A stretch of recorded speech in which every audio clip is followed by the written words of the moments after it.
Olá, amados, a paz do Senhor Jesus, tudo bem? Estava tentando meditar aqui em alguns versículos, né? Para trazer para vocês no dia de hoje, ainda no quadro do mês, ânimo diário, a palavra do dia, que diz lá em Colossenses 4, a partir do 2, que fala: exortação à oração e à sabedoria.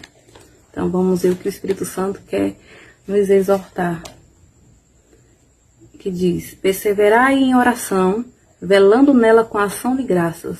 Ou seja, que nós como cristãos devemos perseverar na oração, velando sempre com ações de graça, ou seja, sendo gratos por tudo, né? Você ter o hábito de acordar e de agradecer por tudo que o Senhor fez ou irá fazer durante aquele dia. Isso é muito importante, né? O ato da gratidão. Orando também juntamente por nós, para que Deus nos abra a porta da palavra. Aqui era Paulo, né, quando estava preso, falando aos Colossenses. Orando também juntamente por nós, para que Deus nos abra a porta da palavra. E não é diferente de hoje. Nós, como cristãos, também oramos para que o Senhor abra a porta, que o Senhor nos dê estratégia, que o Senhor nos dê sabedoria, que o Senhor nos dê a direção certa, para fazermos o que lhe apraz, porque eu, como uma jovem cristã, eu amo evangelizar através da palavra e do louvor, sempre amei. Desde que eu me entendo de gente, desde criança, eu sempre gostei de falar, onde tivesse assim, uma oportunidade, eu sou como minha mãe, né? Acho que tem essa parte também evangelística, como é que fala? Eu digo que ela é uma evangelista. Então assim, onde o Senhor dá uma oportunidade, às vezes a gente tá num hospital, né, numa clínica e tem alguém ali necessitado, às vezes o Senhor prepara o momento, né, da direção, e a gente vai e lança a palavra do Senhor. Então, onde a gente estiver, a gente tem que ser luz, a gente tem que brilhar e falar da palavra de Deus. Então, acho que eu aprendi muito isso com ela, e não é diferente, né? Então, quando a gente tem a oportunidade, a gente já lança ali a palavra, já fala de Jesus, já fala do caminho verdadeiro.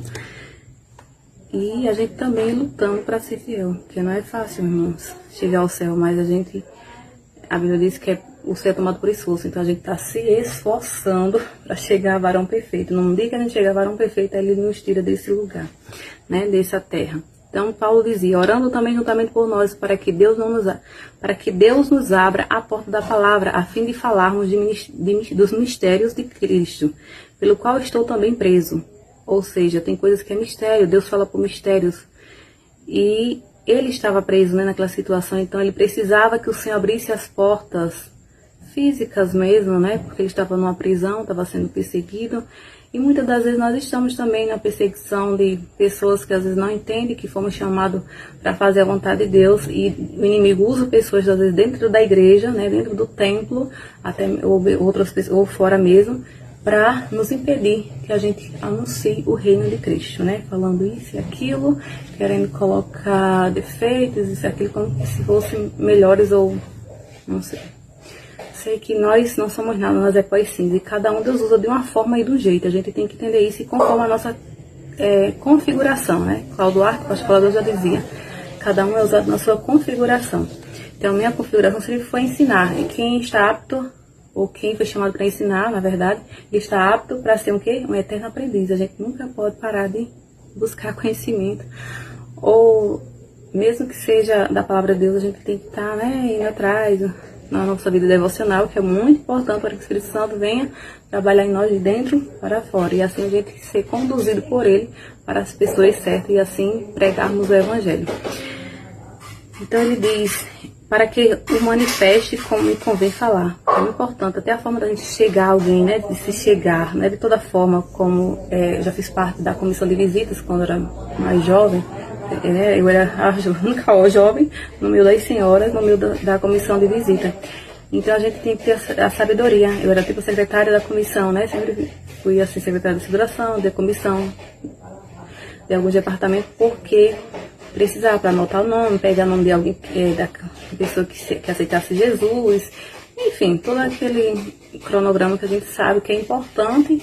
O novo convertido ou o novo decidido, ele está, ele tem uma atenção, né? Então é muito importante. Se eu sei se como filho de pastor ou não, eu sempre fui muito de ver alguém chegando na igreja e eu já perguntar de onde é, até por vigilância mesmo, né? A gente tem que ter essa sabedoria. Tinha um porteiro que falava, você quer só sendo você mesmo, que às vezes ele ficava, às vezes parava um carro e às vezes quando dava um certo tempo eu já estava lá na porta, na janela e mandando, né, os irmãos observarem, porque a gente tem que vigiar, a Bíblia diz, orar e vigiar, né? Porque às vezes aparecem as super ciladas do inimigo e a gente tem que estar apta a vigiar certas coisas, né?